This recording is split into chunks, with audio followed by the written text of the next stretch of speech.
Saya Jessica Aurelia dari 12 IPS 1, berasal dari SMAN 111 Jakarta, berada di Bandengan Utara. Saya akan menjelaskan materi Perang Dingin.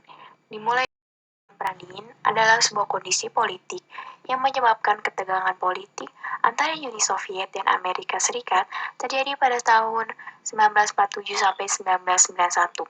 Persaingan dari berbagai bidang untuk memperebutkan pengaruh ideologinya.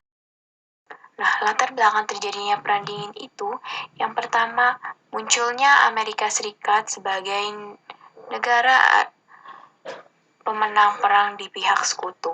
Kala itu, pihak sekutu yang terdiri dari Inggris, Prancis, dan Amerika Serikat berhasil memenangkan Perang Dunia II. Dalam perang ini, Amerika memiliki peranan yang besar dalam membantu negara Eropa Barat untuk memperbaiki sistem perekonomiannya. Yang kedua, munculnya Uni Soviet sebagai negara adidaya yang berperan membebaskan Eropa bagian timur dari tangan Jerman. Beberapa negara yang berada di Eropa Timur kala itu menjadi bagian dari kekuasaan Jerman. Sejak kemunculan Uni Soviet, negara ini mensponsori terjadinya perebutan kekuasaan di negara-negara bagian timur di Eropa. Di antaranya adalah Hongaria, Rumania, Polandia, Albania, Bulgaria, dan Cekoslowakia yang masuk ke dalam pemerintahan komunis Rusia. Yang ketiga, munculnya negara-negara yang merdeka yang setelah Perang Dunia II di luar wilayah Eropa. Setelah Perang Dunia II, maka ada beberapa negara yang baru saja memproklamirkan kemerdekaannya. Mereka tergabung menjadi negara-negara maju dan berkembang yang mampu mempengaruhi perkembangan ekonomi dan politik dunia.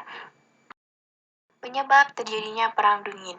Yang pertama, perbedaan paham antara Amerika Serikat dan Uni Soviet sebagai pemenang Perang Dunia II memiliki paham atau ideologi yang berbeda. Amerika Serikat memiliki ideologi liberal kapitalis, sedangkan Uni Soviet berideologi komunis. Yang kedua, keinginan untuk berkuasa. Amerika Serikat dan Uni Soviet mempunyai keinginan untuk menjadi penguasa di dunia dengan cara-cara yang baru. Amerika Serikat sebagai negara kreditor besar membantu negara-negara yang sedang berkembang berupa pinjaman modal untuk pembangunan. Sedangkan Uni Soviet yang mulai kuat, ekonominya juga tidak mau kalah membantu perjuangan nasional berupa bantuan senjata atau tenaga ahli. Hal ini dilakukan untuk mempengaruhi negara-negara tersebut. Yang ketiga, berdirinya Pakta Pertahanan tersebut menyebabkan munculnya rasa saling curiga, ketidakpercayaan, dan kesalahpahaman antara kedua blok, baik blok barat maupun blok timur. Amerika dituduh menjalankan politik imperialis untuk mempengaruhi dunia, sementara Uni Soviet dianggap melakukan perluasan hegemoni atas negara-negara demokrasi melalui ideologi komunisme.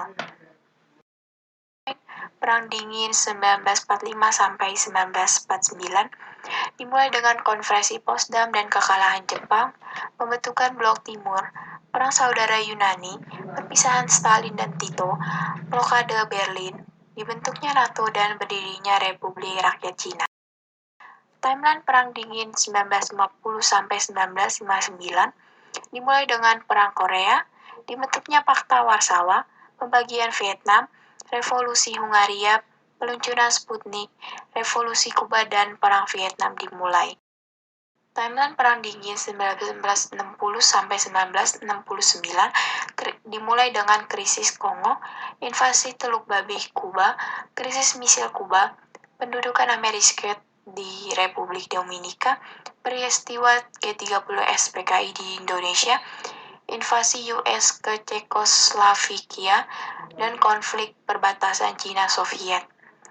Timeline Perang Dingin 1979 dimulai dengan kunjungan Presiden Amerika Serikat ke Cina, Perang Yom Kippur, Perang Vietnam berakhir, Perang Ethiopia-Somalia, Revolusi Iran dan Nicaragua, serta Perang Afghanistan-Soviet dimulai.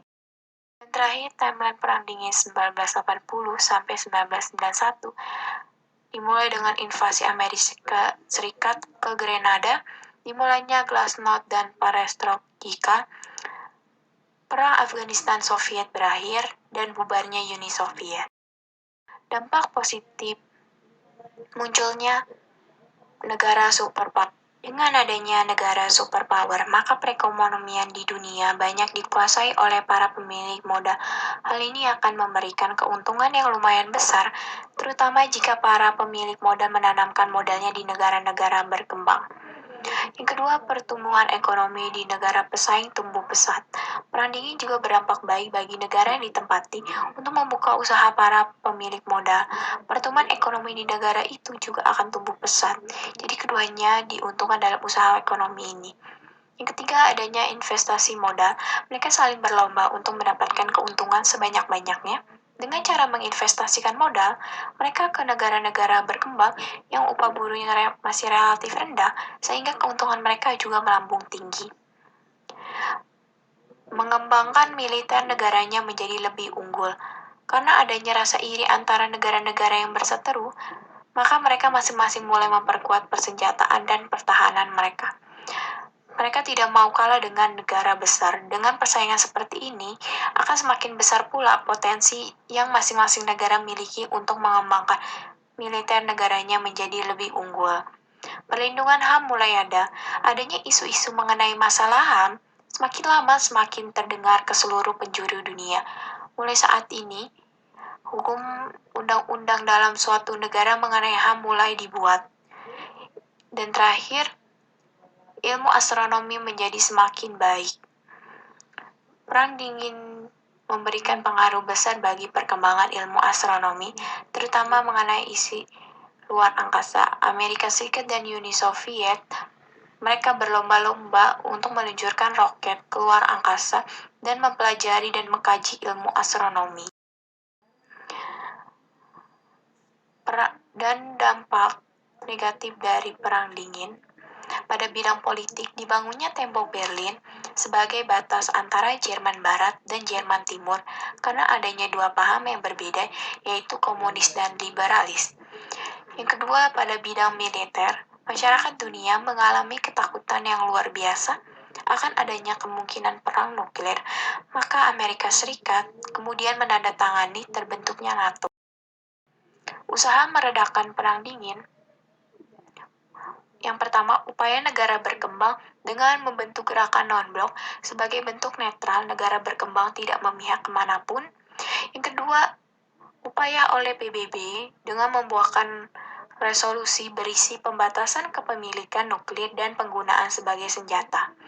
Yang ketiga, upaya diplomasi, Amerika Serikat dan Uni Soviet saling menempuh pendekatan diplomasi dalam memecahkan masalah dan melakukan perjanjian dengan pembatasan anti-rudal balistik di negara Amerika Serikat dan Uni Soviet. Perang dingin berakhir karena yang pertama, sampai 1980, 11% GNP di Uni Soviet dibelanjakan untuk kepentingan militer. Uni Soviet mengalokasikan dana besar-besaran bagi negara yang berada di bawah kekuasaannya agar negara tersebut tidak lepas dari kendalinya. Yang kedua, tahun 1980, harga minyak jatuh sehingga keadaan ekonomi Uni Soviet yang tidak stabil benar-benar berhenti dan tidak mampu membiayai Perang Dingin. Yang ketiga, munculnya krisis kredibilitas atau kepercayaan terhadap sistem komunisme. Yang keempat, Uni Soviet mulai mengurangi kekuatan senjatanya di Eropa Timur, seperti pada 1989, Uni Soviet menarik tentaranya dari Afghanistan. Akhirnya kekuasaan komunis mulai runtuh di negara-negara Eropa Timur, di mana Jerman kembali bersatu. Dan yang terakhir, secara resmi Uni Soviet dibubarkan pada 8 Desember 1991, ditandai dengan penurunan bendera Uni Soviet dan dikibarkan bendera Rusia. Rusia dan negara-negara bekas Uni Soviet yang lain mulai muncul sebagai negara yang merdeka. Terima kasih atas perhatiannya.